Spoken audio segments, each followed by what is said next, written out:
샬롬, 하나님의 평강이 여러분의 삶에 가득하시길 바랍니다. 지난주가 무슨 주일이었는지 기억하십니까? 지난주가 주님의 수세주일이었습니다. 그럼 오늘은 무슨 주일인지 혹시 아십니까? 오늘이 무슨 주일인지를 알 수 있는 방법이 뭔지는 아십니까? 주보에 써 있습니다. 주보 맨 위에 보면 매주 그때가 무슨 주일인지를 제가 적어 놓거든요. 근데 거기 뭐라고 써 있냐면 주연절 후 두 번째 주일이라고 써 있을 것입니다. 근데 이런 얘기를 들으면 의아하지 않습니까? 우리가 보통 성탄절 후 첫 번째 주일, 두 번째 주일 이건 이해가 되고, 부활절 후 첫 번째 주일, 두 번째 주일, 성령 강림절 후 첫 번째 주일, 두 번째 주일 이렇게 쓰는 것들은 다 이해가 되는데 주연절 후 두 번째 주일은 이해가 잘 안 되시지요. 주연절을 지키지 않았기 때문에. 주연절이 뭐냐면요, 그 말뜻은 이해가 되시죠. 주현, 예수님께서 자신을 현현, 나타내셨던 날을 기념하는 절기입니다. 그러니까 크리스마스가 예수님이 태어나신 날이라면 주연절은 예수님께서 당신을 세상에 드러내신 날이에요. 그러니까 절기상으로 주연절을 크리스마스보다 더 중요하게 여기는 교단들도 있습니다. 그래서 크리스마스가 요즘은 좀 교회 행사라기보다 세상에서 자본주의의 행사 같은 느낌이 좀 들잖아요. 그래서 그런 행사 말고 거기에 동참할 것이 아니라 우리는 주연절을 지키자 이렇게 생각하는 사람들도 많이 있습니다. 실제로 주연절은 교회력의 중요한 절기입니다. 이제 우리가 사순절을 맞이하기 전까지 주연절 후 몇 번째 주일 이렇게 나가게 될 텐데, 주연절은 1월 6일입니다. 1월 6일이 주일이 아니기 때문에 그냥 우리가 예배를 따로 안 드려, 크리스마스를 우리가 드렸기 때문에 주연절을 저희가 따로 지키지는 않지만 교회력은 주연절을 기점으로 첫째 주, 둘째 주 이렇게 넘어갑니다. 그래서 지난주가 주연절 후 몇 번째 주일일까요? 첫 번째 주일이죠. 그래서 원래 지난주 명칭은 정확하게 주연절 후 첫 번째 주일이자 주님의 수세주일 이렇게 표현해야 맞는 것이었습니다.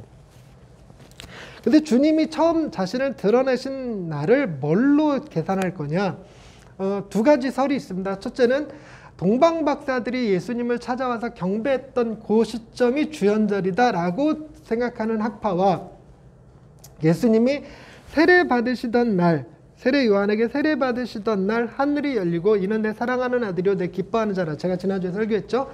그때를 주연절이라고 보는 사람들이 있습니다. 그러니까 저희 교회는 주연절을 아예 안 지키니까 근데 제가 예전에 주현교회를 다닌 적이 있는데 주현교회도 주연절은 안 지키더라고요.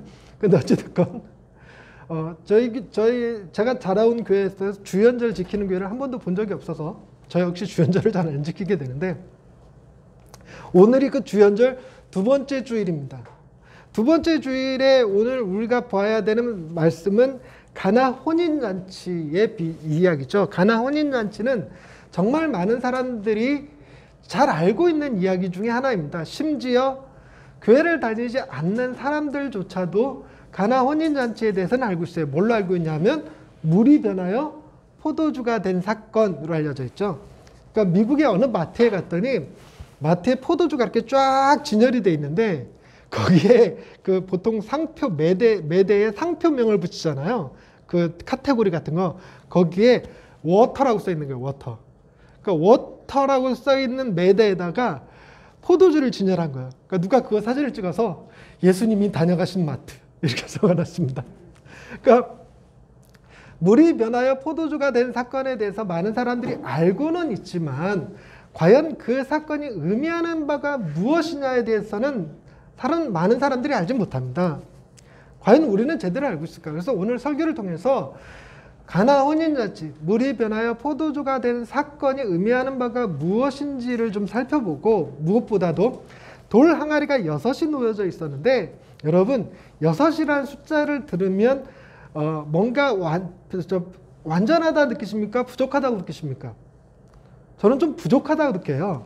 6이라는 숫자는 좀 부족하다고 느끼고 차라리 3 혹은 4 혹은 그 다음 숫자는 7이 돼야 맞거든요.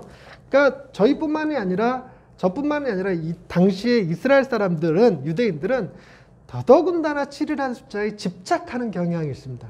집착하는 경향.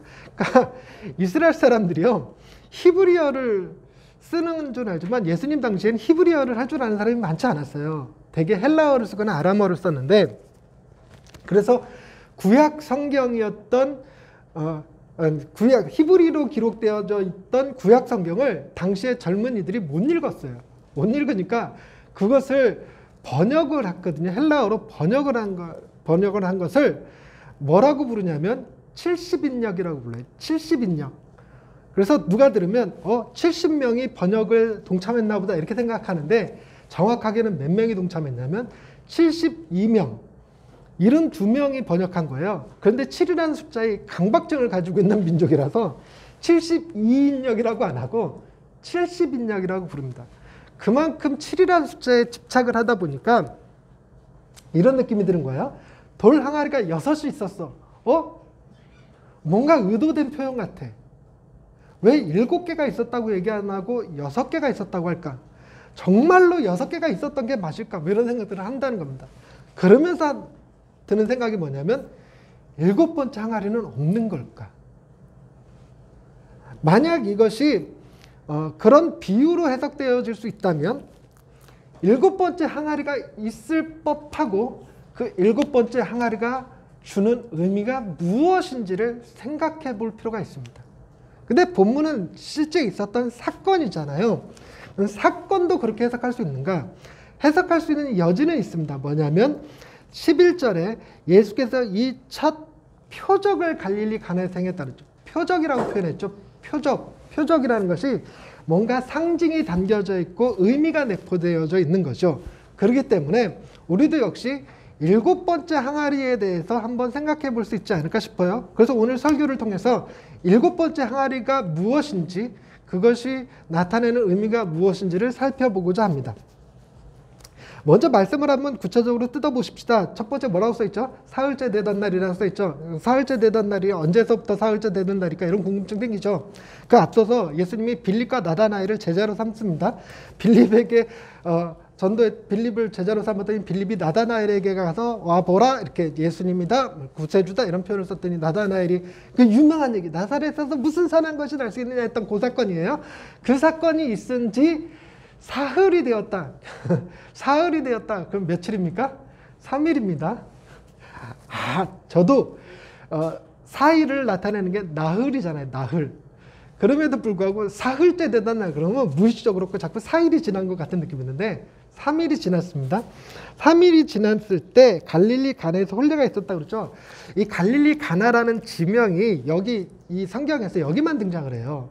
그래서 이 가나가 도대체 어디를 의미하는 것일까? 이제 학자들의 의견이 분분하거든요. 가나라는 말 자체가 갈대밭이라는 의미를 지니고 있어서 아마도 갈대밭 인근에 갈릴리 호수 근처에 갈대밭 인근에 어느 마을일 거라는데 현재 갈릴리 주변에 가나라고 불리는 동네가 10군데가 있습니다. 그러니까 좀 흔한 이름이었던 것 같아요. 그래서 정확하게 어디였는지는 이제 확인할 길이 없고요. 지금 현재 갈릴리에 가보면 가나 혼인잔치라고 이렇게 관광지처럼 만들어 놓은 데가 있습니다. 거기 가면요, 그 가나 혼인잔치 돌 항아리 6 갖다 놓고 이렇게 관광객들을 맞이하는 데가 있는데 그 입구에 장사꾼들이 쫙 늘어서 있습니다. 죄다 뭐 팔게요? 죄다 뭐 팔 것 같습니까? 포도주 팔아, 포도주. 거기 가면요, 시음하라고 포도주 이렇게 주거든요. 그것만 마셔도 취해요. 시음하라고 주는 거 워낙 많아갖고. 우리 일행 중에 한 전도사님이 그거 드시고 취하셨어. 그 술을 한 번도 안 마셔보셨던 분인데 그 버스를 타시더니 어라, 버스가 왜 일어나냐 이러시는. 근데 그 가나가 이 나다나엘의 고향이었습니다. 거기에 혼인잔치가 있었다는 건데요. 근데 표현에 의하면 예수의 어머니도 거기 계시고 이렇게 써 있잖아요. 예수의 어머니도 거기 계시고 예수와 그 제자들도 혼례의 청함을 받았더니 이렇게 표현됩니다. 그러니까 예수님과 그의 제자들은 혼례의 청함을 받았는데 어라, 거기에 예수의 어머니가 계시네. 뿐만 아니라 그 예수의 어머니는 뭐를 알고 있냐면 지금 포도주가 떨어진 상황을 알고 있어요. 음식이 부족한 상황을 알고 있고, 더 특이한 거는 그 예수의 어머니 마리아가 그 집 하인들에게 명령하는 위치에 있다는 거예요. 명령하는 위치. 그래서 학자들이 어떻게 보냐면 이 갈릴리 가나에서 혼인잔치가 아마도 요한과 관련된, 이게 요한복음이잖아요. 요한과 관련된 집안의 결혼식이다 이렇게 보는 거예요. 예수의 어머니 마리아의 여동생이 있습니다. 여동생 살로메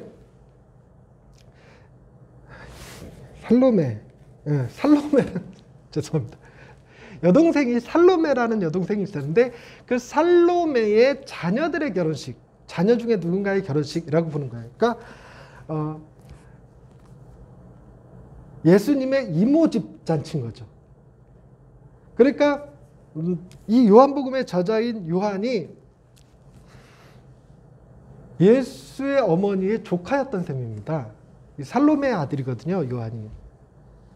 그래서 어떤 학자들은 이 결혼식이 바로 그 사도 요한의 결혼식이다 이렇게 보는 사람도 있기는 해요. 근데 많은 지지를 받지는 못하고 있습니다.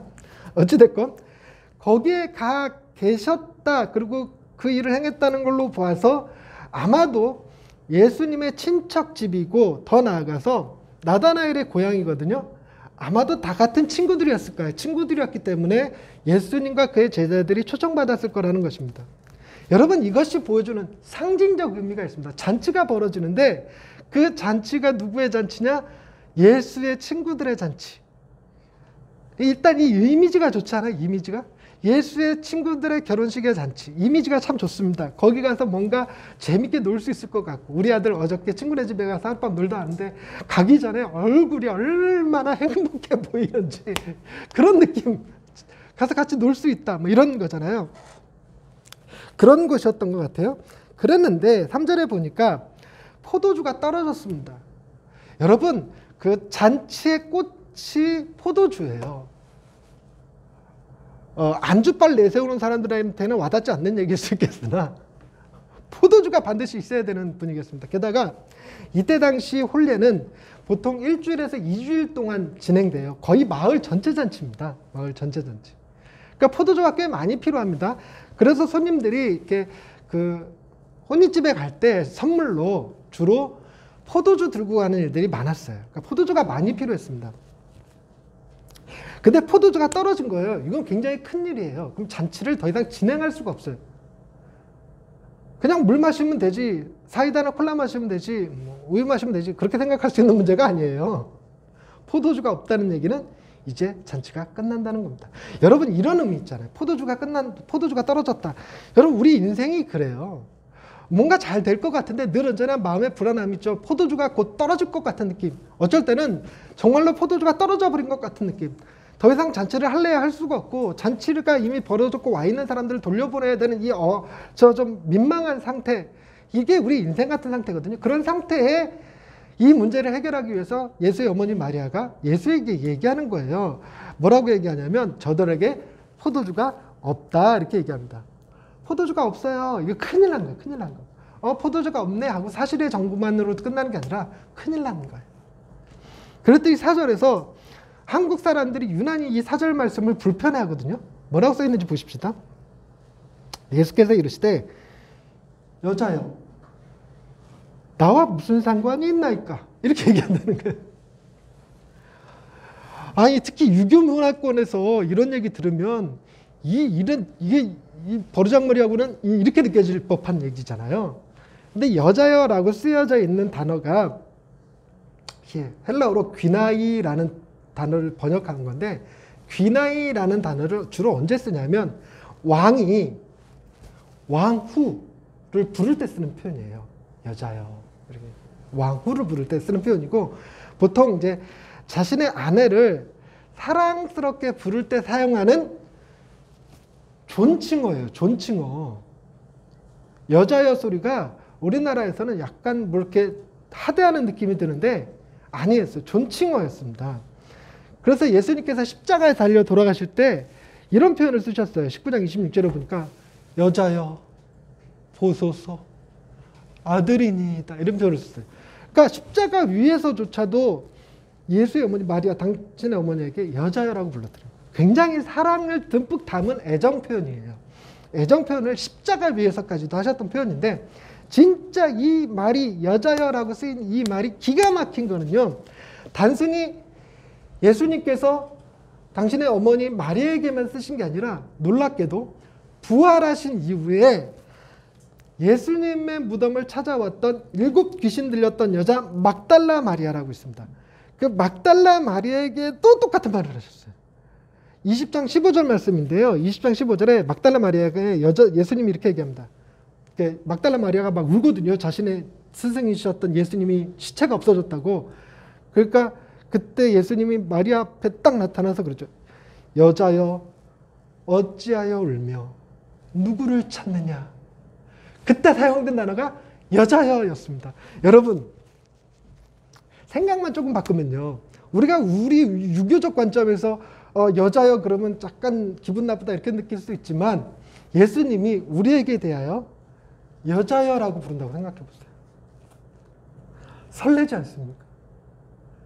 이게 부를 수 있는 이유는 뭐냐면 예수님과 우리의 관계가 어떠해야만 되냐면 가족이고 사랑하는 사람이어야 돼요. 가족도 원수 많거든요. 그런 원수들한테 이런 표현 쓰지 않아요. 이런 옆편 내가 이럴지 몰라도. 그러니까 여자여라고. 주님이 우리에게 대하여 여자여라고 부르시는 모습을 상상해 보시면 너무 좋죠. 그럴 가능성이 있느냐 없느냐 있죠. 막달라 마리아에게도 그런 표현을 쓰셨으니까. 여기서 지금 어머니에게 굉장히 존경과 사랑을 담아서 쓰는 표현이었어요. 여자여. 나와 무슨 상관이 있나이까? 내 때가 아직 되지 않았습니다. 여러분, 나와 무슨 상관이 있습니까? 이게 이제 헬라어 원어를 그대로 직역하면 그것이 나와 당신에게 무슨 상관입니까? 포도주가 떨어졌는데 우리 집 결혼식장도 아니고 요한네 집의 결혼식장인데 결혼잔치인데 그거 떨어진 게 나랑 어머니에게 무슨 상관이 있습니까? 이렇게 대답한 거예요. 그러니까 이걸 완곡한 거절이라는 표현으로도 쓰긴 하는데 우리는 뭘 아냐면 예수님이 거절하는 것 같았으나 뭐 하셨어요? 물이 변하여 포도주가 되게 하는 일을 행하셨잖아요. 그러니까 예수님은 뭐라고 그러냐면 뭘 보여주는 거냐면 당신과 상관이 없어도 당신과 당신의 가족과 상관이 없어도 당신은 뭔가를 해주실 수 있는 분. 그래서 실제로 예수님의 사역들을 보면 예수님하고 전혀 상관이 없는 사람들이 와서 예수님한테 무엇을 요구할 때 예수님이 거절하지 않으셨죠. 그들을 환영하고 영접해 주시고 그들을 고치시고 위로해 주셨죠. 심지어 누구에게도 사마리아 수가성 여인에게도 또는 수로보니게 이방인 여자에게도 주님은 전혀 외면하지 않으셨어요. 주님과 전혀 관계가 없고 상관이 없다 할지라도 그것이 주는 의미가 있으니 여러분들은 주님과 깊은 관계에 계신 거 맞으십니까? 그렇게 이제 설교 들을 때는 깊은 관계가 맞는 것 같은데 때로는 내가 주님과 무슨 상관이 있지 이런 느낌이 들 때도 있어요. 그럴 때라도 우리는 기도할 수 있어요. 주님은 상관없다 하여 내치지 않으시니까. 그래서 예수를 안 믿는 사람들도 뭐합니까? 위급한 일 딱 생겼을 때 예수 찾는 거예요. 주님, 하나님 이러면서 찾는 거죠. 그럴 수 있는 것. 상관없다 할지라도 당신의 뜻을 행하시는 분이, 당신의 일을 행하시는 분이시니까. 그게 요한이 지금 첫 번째 기적이라고, 첫 번째 표적이라고 선택한 사건이 이 가나 혼인잔치거든요. 그만큼 중요한 개념이에요. 이후에 펼쳐질 예수님의 사역들에 대해서 길을 잡아주죠. 그 다음 계속 보십시다. 5절 말씀에 보니까 예수님의 어머니가 하인들에게 이르죠. 너희에게 무슨 말씀을 하시든지 그대로 하라 이렇게 얘기하는데 이때 하인들은요. 그 성경에서 쓰이는 하인들이 두 종류의 하인이 있습니다. 둘로스라고 불리는 하인들이 있는데 그건 그냥 노예예요. 자신의 자유의지가 없는 그 주인에게 매여 있는 거고 여기서 쓰인 하인은 그 둘로스라는 단어를 쓰지 않았고 무슨 단어를 썼냐면 휘페레테스 조금 어렵다. 휘페레테스라는 단어를 썼는데 고용된 일꾼이라는 의미를 가지고 있습니다. 고용된 일꾼. 달리 얘기하자면 이날 결혼식을 위해서 따로 부른 고용된 사람들이에요. 우리도 잔치하다 보면 제 좀 도움을 요청하는 사람들 있죠. 그런 사람들이죠. 돈 받고 와서 일하는 사람들입니다. 근데 그런 사람들한테 예수가 무슨 말씀을 하시는지 그대로 해 주십시오라고 부탁을 한 거예요. 그랬더니 예수님이 뭐라고 그러냐면 그들에게 항아리에 물을 가득 채우라 이렇게 얘기합니다. 여러분 지금 예수님의 어머니 마리아가 예수님한테 포도주가 없습니다라고 말한 것이 많은 사람들이 이렇게 생각해요. 그러니 포도주 만들어주세요 라고 말했다고 생각하는데 그거 아니에요. 일의 결과를 정하지 않았어요. 일의 결과를 정하지 않고 그냥 예수님한테 지금 상황이 이러하니 어떻게 했으면 좋겠습니까? 라고 묻는 거예요. 그리고 예수님이 내 때가 아직 이르지 아니하였습니다 라고 그러니까 제자 하인들에게 예수님이 뭐라고 하든지 그대로 하라 이 얘기인 즉수는 예수님이 잔치를 계속 하라 그러면 하는 거고 이제 끝내라 그러면 끝내는 거고 사람들을 하인들한테 가서 그 사람들 집으로 돌려보내라 뭐 한다면 그렇게 할 수도 있고 이런 거예요. 이제 청소해라 이럴 수도 있는 문제거든요. 끝내야 할지 계속해야 될지 이거를 주님한테 부탁한 거예요. 우리는 그걸 우리가 정하거든요. 끝내야 될지 계속해야 될지. 그래서 우리는 기도는 어떻게 해야 되냐면 하나님 포도주가 떨어졌습니다. 이것 때문에 사람들이 욕하지 않게 해주세요. 그냥 잘 끝낼 수 있게 해주세요 라고 기도하거나 하나님 포도주가 떨어졌습니다. 포도주 주실 줄로 믿습니다. 막 이런다든가. 우리가 결과를 정해. 근데 결과를 정하지 않고 지금 마리아가 이렇게 얘기했는데 학자들의 얘기에 의하면 저도 동일하게 생각하지만 예수님이 물이 변하여 포도주가 되게 해서 잔치를 계속하게 하는 것에 대해서는 옵션이 없었어요. 옵션이 없어요. 그거는. 마리아가 예수를 하나님의 아들인 걸 알고 있었지만 예수의 기적을 본 게 아니에요. 이게 첫 번째 기적이잖아요. 그러니까 예수님이 뭔가 놀라운 기적적인 일을 행해서 포도주가 넘쳐나게 한다. 그래서 잔치가 계속되게 할 것이다. 이런 생각은 잘 못했어요. 이런 옵션 없었던 거죠. 그래서 뭐라고 그러냐면 우리가 기도하지만 우리가 원하고 생각하는 것보다 더 놀랍게 주님이 일을 하신답니다. 주님은 우리의 생각과 다르세요. 우리가 생각할 수 있는 가장 좋은 방식은 사람들이 투덜거리지 않고 집에 가는 거고 잔치가 잘 마무리되는 거지만 아니었어요. 제자들, 하인들도 마찬가지로 7절 말씀을 보니까 항아리에 물을 채우라 그러는데 그 항아리가 6절 말씀에 유대인의 정결 예식을 따라 두세 통 드는 동항아리 6이라고 하죠. 유대인의 정결 예식. 정결 예식이라는 것은 씻는 것을 의미합니다. 자, 정결 예식에 쓰이는 물은 마실 수 있을까요? 없을까요? 정결 예식에 쓰이는 물은 마실 수 있을까요? 없을까요? 여러분 새순물 마실 수 있습니까? 없습니까? 없죠. 그러니까 정결 예식에 쓰는 돌항아리이기 때문에 마실 수 있는 물을 담아 놓는 게 아닙니다. 그냥 씻는 물을 담아 놓는 거예요. 설거지를 하거나 발을 씻거나 손을 씻거나 하는 용도의 물입니다. 그러니까 그런 용도의 돌항아리 6인데 거기다가 물을 채우라고 하신 거예요. 그러니 뭐 할 가능성이 크냐면 이제 잔치를 끝내고 청소하자. 설거지하자. 이런 의미로 받아들이기가 쉽죠. 그러니까 이제 그날 고용된 일꾼들 같으면 아 이제 끝났다. 아 2주 동안 힘들었어. 아 수고했어. 이제 예수님이 잔치 끝내시려나 보다. 얼마나 좋아. 물 항아리를 가득 채워놓습니다. 가득. 그랬는데 예수님이 그러죠. 떠서 연회장에 갖다 줘라. 그랬더니 9절 말씀에 연회장은 물로 된 포도주를 맛보고 어디서 났는지 알지 못하되. 물로 된 포도주. 그러니까 연회장은요, 이렇게 잔치를 주관하는 집사 정도 돼요. 그러니까 그 집하고 관계 있는 사람이 아니라 이 사람도 역시나 고용된 일꾼인데 이 사람의 역할은 주로 음식 관리와 손님들 관리와 그리고 흥을 돋구는 일, 이런 일을 주로 합니다. 흥을 돋구는 일을 주로 하는데 물로 된 포도주를 가지고 맛보고 놀라워하죠. 기가 막힌데 뭐 이런 건데 물로 된 포도주라는 표현이 여러분 루터, 우리가 종교개혁자 위대한 사람 루터 아시죠? 종교개혁자 위대한 루터가 마음에 안 들었나 봐요. 이 표현이. 물로 된 포도주가 뭐야 그게 표현이. 그래서 루터는 이렇게 표현해요. 물이었던 포도주 이렇게. 물이었던 포도주. 근데 사실 저도 루터의 표현만큼이나 조금 불만이에요. 물로 된 포도주. 왜냐하면 우리 입장에서는요. 물로 된 포도주가 이상하지 않거든요.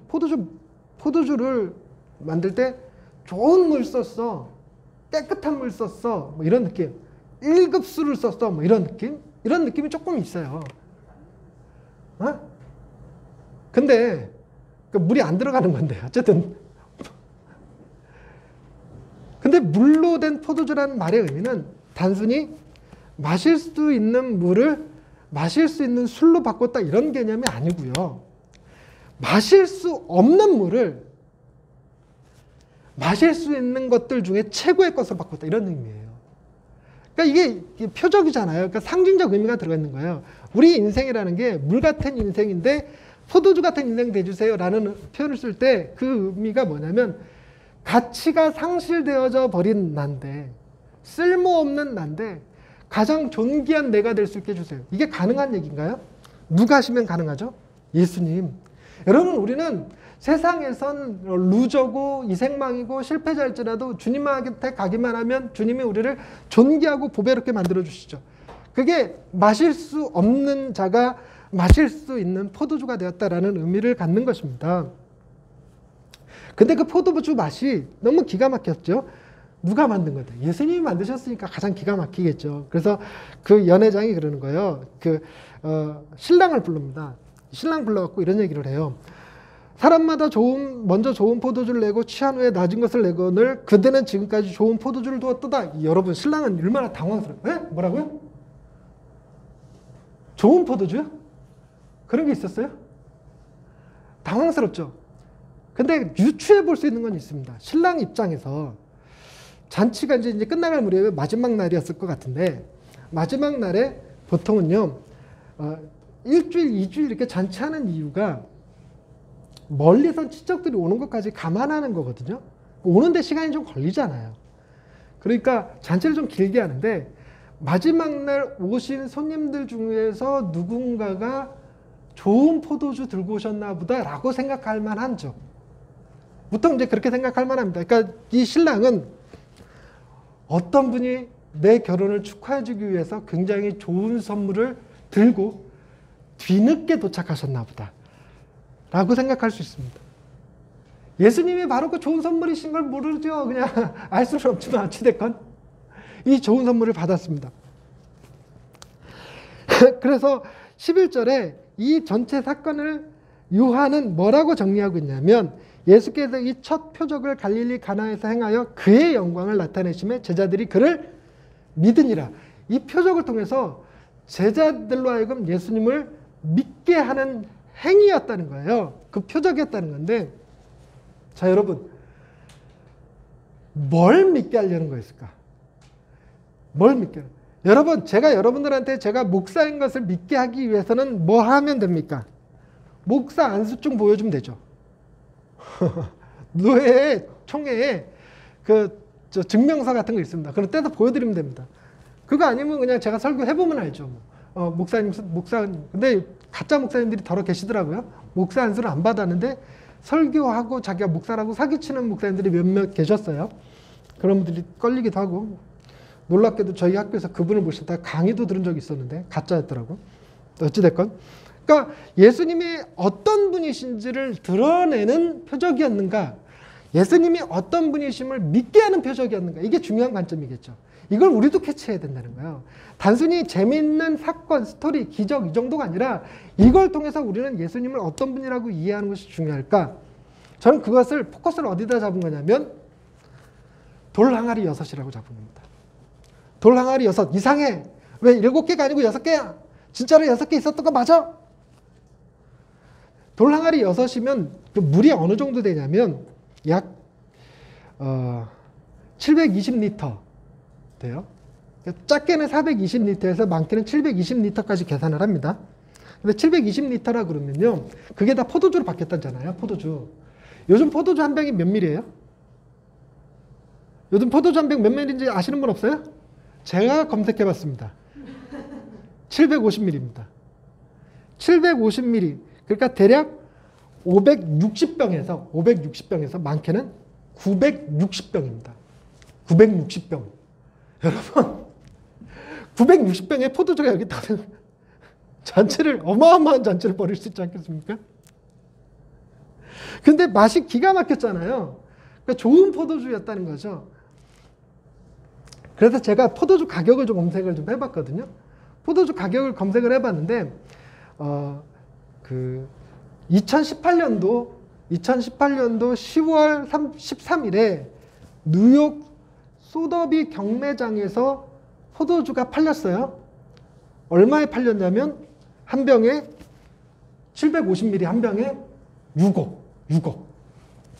난 깐널 도대체 어떤 사람이 6억이나 주고 포도주 한 병을 사서 마셔. 근데 예수님이 만드신 포도주는 그거보다 더 귀했다, 귀하지 않았다. 더 좋은 거겠죠.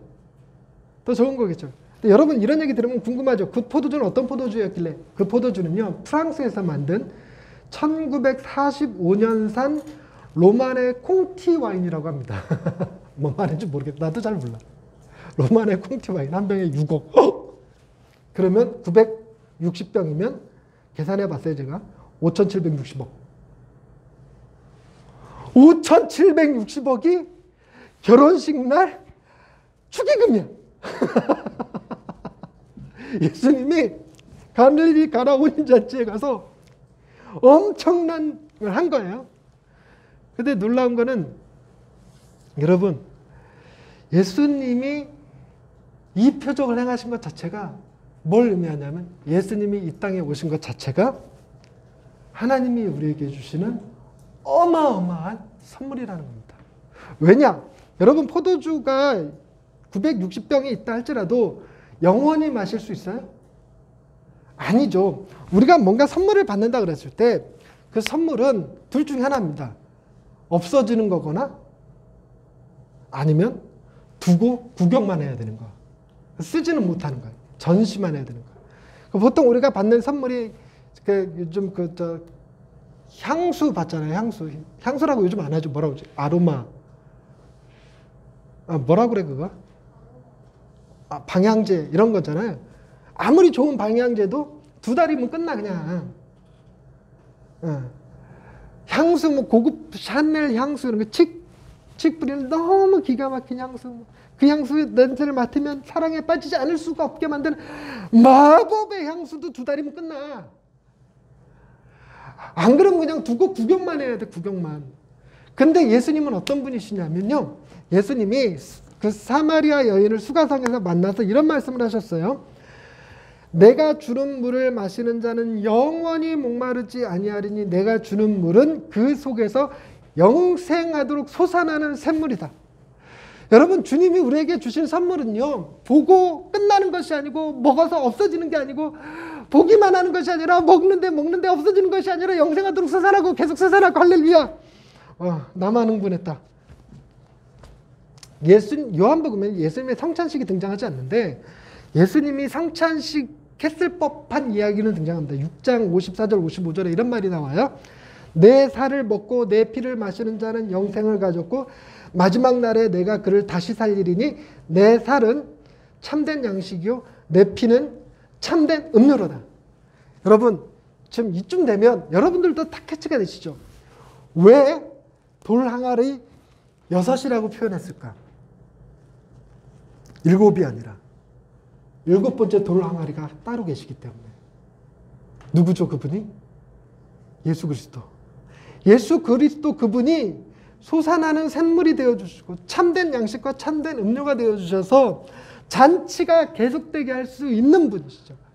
돌 항아리 6에 채운 것은 잔치를 계속되기는 하지만 영원하게는 못하지만 예수님이 제 7번째 돌 항아리가 되시면 우리의 잔치는 끝나지 않습니다. 영원히 계속됩니다.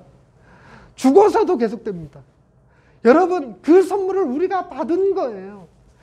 5천억으로 비교할 수 없는 놀라운 선물이요.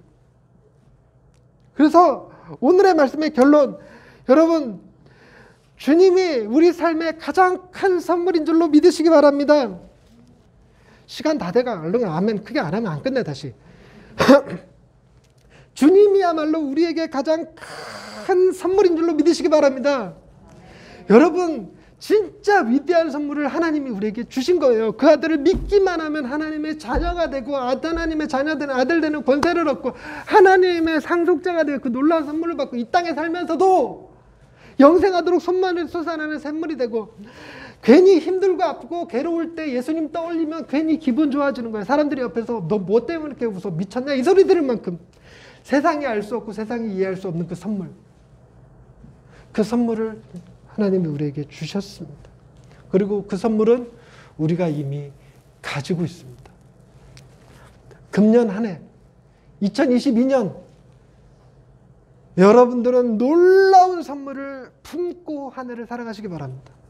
그 선물 때문에 약간 짜증나는 일이 생겨도 넘어갈 수 있고 힘든 일이 생겨도 넘어갈 수 있고 그 선물 때문에 괴로운 일이 생겨도 웃을 수 있으며 찬양할 수 있으며 감사할 수 있는 예양의 식구들이 다 되기를 주님의 이름으로 축원합니다. 기도하십시다. 하나님, 우리의 삶은 곧 끝날 것 같이 위태위태한 잔치 같습니다. 좋은 일이 있다가도 이것이 없어질까 봐 두려운 마음이 먼저 생기고 아무리 기쁘고 신난 일도 불과 한두 달을 넘어서까지 기뻐하기는 쉽지 않습니다. 그러나 우리에게 주신 예수 그리스도는 영원하도록 솟아나는 샘물이 되어주셔서 우리의 기쁨이 한이 없고 마르지 아니하고 놀랍도록 계속되어지는 그런 선물이 되신 줄로 믿습니다. 그 선물을 우리에게 주신 하나님께 감사하며 그 선물을 가진 자답게 어떤 상황에서도 능히 견디고 이기며 웃을 수 있고 감사할 수 있고 찬양할 수 있는 예양의 식구들 다 되게 하여 주옵소서. 예수님의 이름으로 기도드립니다. 아멘.